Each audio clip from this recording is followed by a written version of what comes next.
지금부터 들려드릴 이야기는 제 인생을 완전히 바꿔놓았습니다. 그날 밤 연구실의 희미한 전등 아래에서 저는 떨리는 손으로 고대 문서를 펼치고 있었습니다. 20년간 찾아 헤맸던 그 암호 같은 문장들이 마침내 하나의 지도를 그려내고 있었거든요. 숨을 멈춘 채 저는 그 좌표를 따라갔습니다. 손끝이 지도 위를 천천히 미끄러져 가며 동쪽으로, 더 동쪽으로. 제 손이 멈춘 곳은 믿기 힘든 장소였습니다. 수천 킬로미터 떨어진, 전혀 예상치 못했던 그 땅이었죠. 저는 책상에서 일어나 창밖을 바라보았습니다. 새벽 하늘의 별 하나가 유독 밝게 빛나고 있었는데 마치 저를 어딘가로 부르는 것만 같았습니다. 그때 제 휴대폰이 울렸습니다. 모르는 번호였지만 왜인지 받아야 할 것 같았죠. 전화기 너머로 들려온 목소리는 떨리고 있었습니다. 교수님, 큰일 났습니다.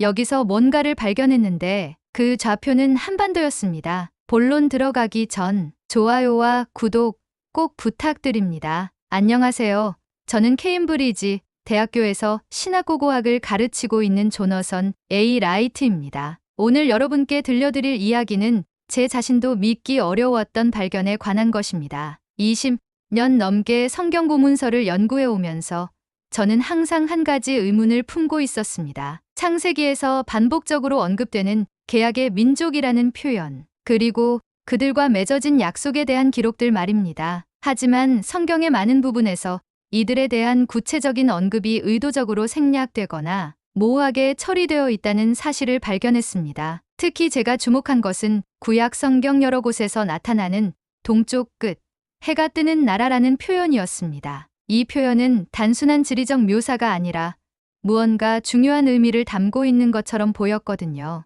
마치 누군가가 의도적으로 숨겨놓은 암호처럼 말입니다. 그런데 작년 가을 우연히 한국의 단군 신화에 대한 논문을 읽게 되었습니다. 환웅이 하늘에서 내려와 백성들과 언약을 맺었다는 이야기를 읽는 순간 저는 소름이 돋았습니다. 이것은 제가 20년간 찾고 있던 그 잃어버린 개약의 민족에 대한 이야기와 너무나 흡사했기 때문입니다. 혹시 성경이 말하는 개약의 민족이 우리가 생각하는 그 민족이 아니라 전혀 다른 곳에 있었던 것은 아닐까요? 그리고 그 진실이 지금까지 우리 눈앞에 있었지만 우리가 보지 못했던 것은 아닐까요? 사실 이 의문은 하루아침에 생긴 것이 아니었습니다. 제가 박사과정 때부터 줄곧 의아했던 점이 있었거든요. 왜 성경의 여러 고대 사본들 사이에는 미묘하지만 중요한 차이점들이 존재하는 걸까요? 특히 초기 셉투아긴트 번역본과 후기 마소라 텍스트를 비교해보면 분명히 동방의 민족에 관한 언급이 있었던 부분들이 나중에 편집되거나 삭제된 흔적을 발견할 수 있습니다. 마치 누군가가 의도적으로 그 기록들을 지우려 했던 것처럼 말입니다. 가장 놀라웠던 발견은 예루살렘 성전 도서관에서 발견된 한 고문서였습니다. 그 문서에는 하나님께서 아브라함에게 약속하신 땅은 서쪽뿐만 아니라 동쪽 끝까지 이르렀다는 구절이 명확히 기록되어 있었습니다. 하지만 현재 우리가 알고 있는 성경에는 이런 내용이 전혀 없습니다. 더욱 충격적인 것은 랍비 문헌들에서 발견한 기록이었습니다. 탈무드의 한 구절에는 동쪽 끝에 있는 백인 민족이 언약의 표징을 간직하고 있다는 내용이 있었는데 이 부분은 대부분의 현대 번역본에서는 각주로만 처리되거나 아예 생략되어 있었습니다. 왜 이런 일이 일어났을까요? 왜 초기 기독교 교부들과 중세 신학자들은 이런 기록들을 의도적으로 외면했을까요? 혹시 그들이 감추려 했던 진실이 있는 것은 아닐까요? 저는 점점 확신하게 되었습니다. 우리가 알고 있는 성경의 역사는 완전하지 않다는 것을, 그리고 어딘가에 잃어버린 퍼즐 조각이 있다는 것을 말입니다. 그 퍼즐 조각이 바로 동방에 있는 것은 아닐까요? 제 이름은 조너선 A. 라이트입니다. 올해 56살이고 케임브리지 대학교에서 신학고고학을 가르친 지 이제 18년째입니다. 어릴 때부터 성경에 나오는 고대 민족들의 이야기에 매료되어 있었고 특히 하나님께서 선택하신 백성들의 언약과 그 역사적 증거를 찾는 것이 제 평생의 과업이었습니다. 동료들은 종종 저를 고집스러운 완벽주의자라고 부릅니다. 한 번 의문이 생기면 답을 찾을 때까지 절대 포기하지 않거든요. 아내는 항상 제게 당신은 잠들기 전까지도 고대 문서 생각만 한다며 농담을 하곤 합니다. 실제로 그렇긴 하지만요. 지금까지 제가 발표한 논문들은 대부분 중동 지역의 고대 언약 체계에 관한 것들이었습니다. 하지만 최근 들어 저는 점점 더 동쪽으로 시선을 돌리게 되었습니다. 왜냐하면 제가 찾고 있던 답이 전혀 예상치 못한 곳에 있을지도 모른다는 직감이 들었기 때문입니다. 사실 이런 연구는 제 학계 경력에 위험할 수도 있습니다. 정설에 도전하는 것이니까요. 하지만 진실 앞에서는 그런 것들이 중요하지 않습니다. 작년 10월에 어느 비 오는 저녁이었습니다. 저는 평소처럼 연구실에서 고대 근동 지역의 언약 문헌들을 정리하고 있었습니다. 그런데 우연히 책상 모서리에 쌓여있던 동양학과 교수님이 주신 논문 뭉치가 바닥에 떨어졌습니다. 종이들을 주우면서 제 눈에 들어온 것은 단군 신화의 종교사적 의미라는 제목의 한국어 논문이었습니다. 처음에는 그냥 지나칠 뻔했는데 영문 요약 부분에 적힌 한 문장이 제 발걸음을 멈추게 했습니다. 환웅이 천부인 세계를 가지고 하늘에서 내려와 백성들과 언약을 맺었다는 내용이었습니다. 그 순간 제 온몸에 전율이 흘렀습니다. 천부인 세계라는 표현이 구약 성경의 언약 체결 방식과 놀랍도록 유사했기 때문입니다. 고대 근동 지역에서 신과 인간 사이의 언약을 맺을 때 사용하던 3가지 표징과 말입니다. 저는 그날 밤 잠을 이루지 못했습니다. 혹시 이것이 우연의 일치일까요? 아니면 정말로 제가 20년간 찾아 헤맸던 그 연결고리일까요? 제 머릿속은 온통 이 생각으로 가득했습니다. 다음 날 아침, 저는 곧바로 한국학과 김 교수님을 찾아갔습니다. 그분은 제가 이렇게 흥분한 모습을 본 적이 없다며 놀라워하셨습니다. 저는 그분께 단군 신화에 대해 더 자세히 알려달라고 부탁드렸습니다. 그리고 그날 들은 이야기는 제 인생을 완전히 바꿔놓았습니다. 김 교수님으로부터 단군 신화의 세부 내용을 들으면서 저는 점점 더 놀라지 않을 수 없었습니다. 환인이 환웅에게 내린 천부인은 단순한 상징이 아니었습니다. 그것은 하늘의 뜻을 땅에 전하는 증표였고 선택받은 민족의 사명을 확증하는 표징이었습니다. 더욱 놀라운 것은 환웅이 3,000명의 무리를 이끌고 태백산 신단수 아래 내려왔다는 기록이었습니다. 구약 성경에서 하나님께서 아브라함에게 약속하신 후손의 수와 신기하게도 일치하는 숫자였거든요. 그날 밤 저는 기도하는 마음으로 연구실에 앉아 있었습니다. 그런데 갑자기 제 마음 깊은 곳에서 한 음성이 들려왔습니다. 동쪽을 보라는 음성이었습니다. 그것은 환상도 꿈도 아닌 분명한 내적 확신이었습니다. 저는 그 순간 깨달았습니다. 이 모든 일들이 우연이 아니라는 것을요. 제가 20년간 찾아 헤맸던 답이 바로 여기 동방에 있었다는 것을 말입니다. 하나님께서 저를 이곳으로 인도하고 계신다는 확신이 들었습니다. 하지만 현실은 그리 호락호락하지 않았습니다. 제가 동료들에게 이 발견에 대해 이야기했을 때 그들의 반응은 차갑기 그지없었습니다. 신학부 학과장인 윌슨 교수는 제 앞에서 고개를 저으며 말했습니다. 조너선, 자네가 너무 멀리 나간 것 같네. 성경 연구는 추측이 아니라 증거에 기반해야 하는 것 아닌가? 동양학과 연구진들과의 첫 미팅은 더욱 실망스러웠습니다. 그들은 제 가설을 서구 중심적 해석의 전형적인 오류라고 비판했습니다. 한 교수는 단군 신화를 성경의 틀로 끼워 맞추려는 시도라며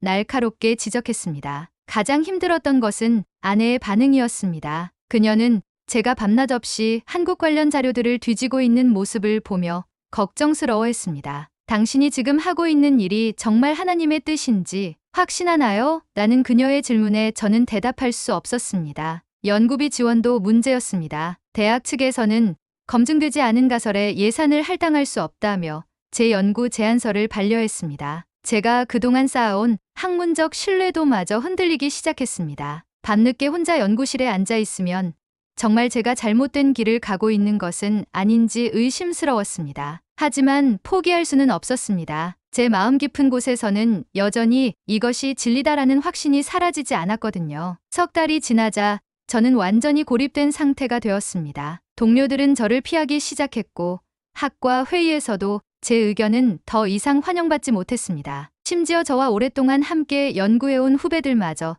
저와 거리를 두기 시작했습니다. 어느 날 저녁, 거울 속 제 모습을 보며 깜짝 놀랐습니다. 수염은 덥수룩하게 자랐고 눈가에는 깊은 주름이 패여 있었습니다. 체중도 많이 줄어 있었죠. 아내는 당신이 예전의 당신 같지 않다며 눈물을 흘렸습니다. 가장 괴로웠던 것은 제 자신에 대한 의심이었습니다. 혹시 제가 정말 미쳐가고 있는 것은 아닐까요?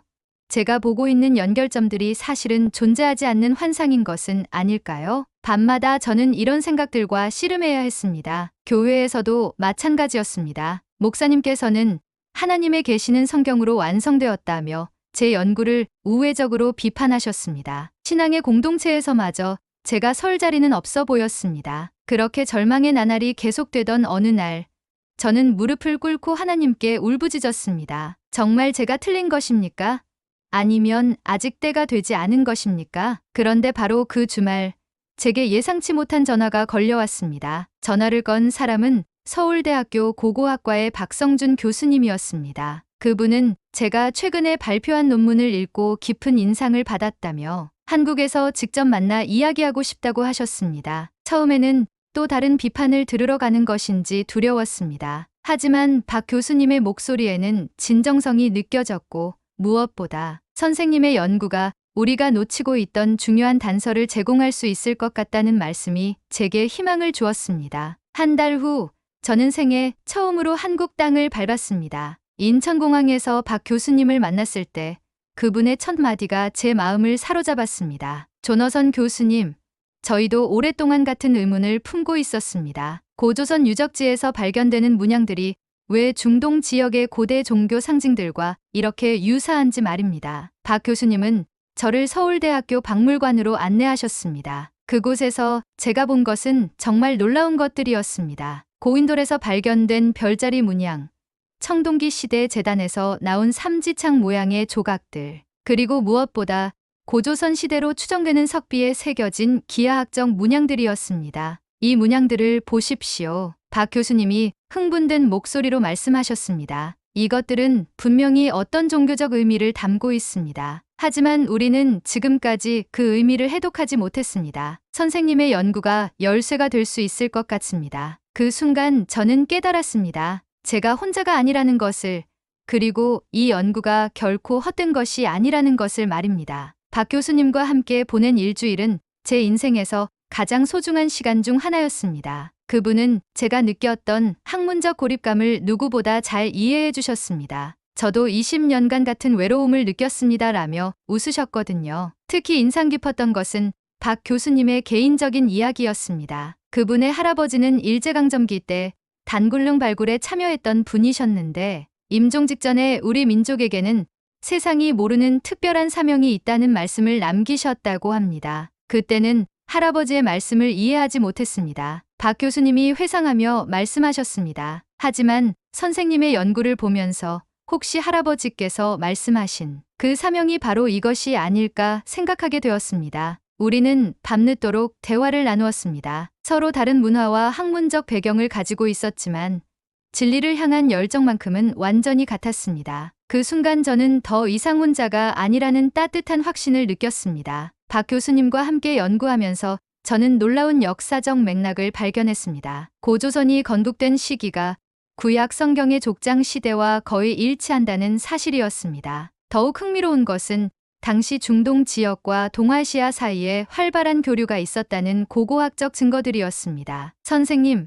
이것을 보십시오. 박 교수님이 고대 실크로드 지도를 펼치며 말씀하셨습니다. 기원전 2000년경부터 이미 서아시아와 동아시아를 잇는 교역로가 존재했습니다. 단순히 물건만 오간 것이 아니라 사상과 종교도 함께 전해졌을 가능성이 높습니다. 특히 흥미로웠던 것은 고조선 시대 청동기 문화의 특징이었습니다. 당시 제작된 청동 거울과 의식용, 도구들에서 발견되는 문양들이 메소포타미아 지역의 종교 상징들과 놀랍도록 유사했습니다. 이것은 단순한 문화 전파로는 설명하기 어렵습니다. 제가 말했습니다. 이렇게 정교하고 체계적인 종교 상징 체계가 전해지려면 직접적인 종교적 전승이 있어야 합니다. 우리는 점점 확신하게 되었습니다. 고조선과 고대 근동 지역 사이에는 우연이 아닌 필연적 연결고리가 있다는 것을 말입니다. 하지만 한국에서 돌아온 후 제게는 더욱 큰 시련이 기다리고 있었습니다. 대학 측에서 제게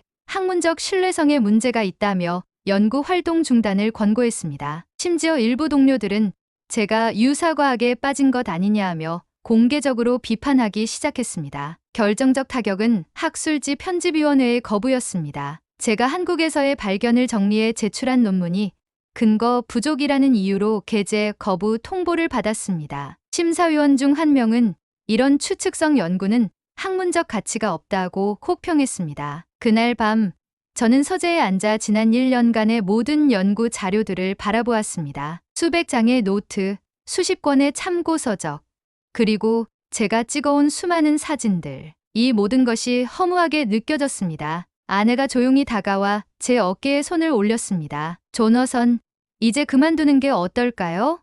당신이 너무 지쳐 보여요. 그 순간 저는 정말로 모든 것을 포기하고 싶었습니다. 이 모든 고통이 과연 무엇을 위한 것인지 알 수 없었거든요. 그런데 바로 그때 제 마음 깊은 곳에서 한 가지 깨달음이 떠올랐습니다. 제가 지금까지 학문적 인정과 동료들의 승인을 얻기 위해 연구를 하고 있었던 것은 아닐까요?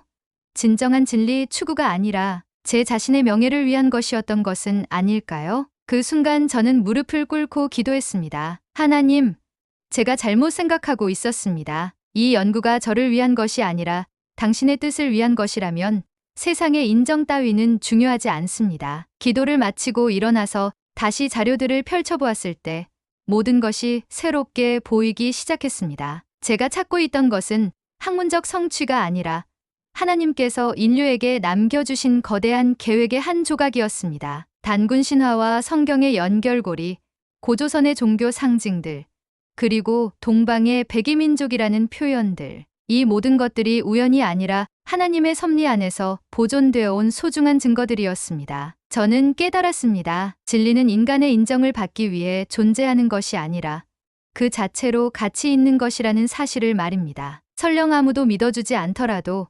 하나님께서 보여주신 이 진리를 끝까지 추구해야 한다는 사명감이 다시 솟아올랐습니다. 그날 밤부터 저의 연구는 완전히 새로운 차원으로 접어들었습니다. 더 이상 다른 사람들의 시선을 의식하지 않고 오직 진리 자체를 향해 나아가기 시작했습니다. 새로운 마음으로 연구를 재개한 지 2달 후 박 교수님으로부터 긴급한 전화가 걸려왔습니다. 조너선 교수님, 큰 발견이 있었습니다. 태백산맥 깊은 곳에서 발굴 중인 고대 재단에서 놀라운 것을 찾았습니다. 서둘러 한국으로 향한 저는 발굴 현장에서 숨이 막힐 정도로 놀라운 광경을 목격했습니다. 지하 3m 깊이에서 발견된 석비에는 고대 문자들이 새겨져 있었는데 그중 일부는 고대 히브리 문자의 변형으로 보이는 글자들이었습니다. 이 문자들을 해독해보니 놀라운 내용이 나왔습니다. 박 교수님이 흥분된 목소리로 말씀하셨습니다. 여기에 하늘의 계약이라는 표현이 반복적으로 나타납니다. 그리고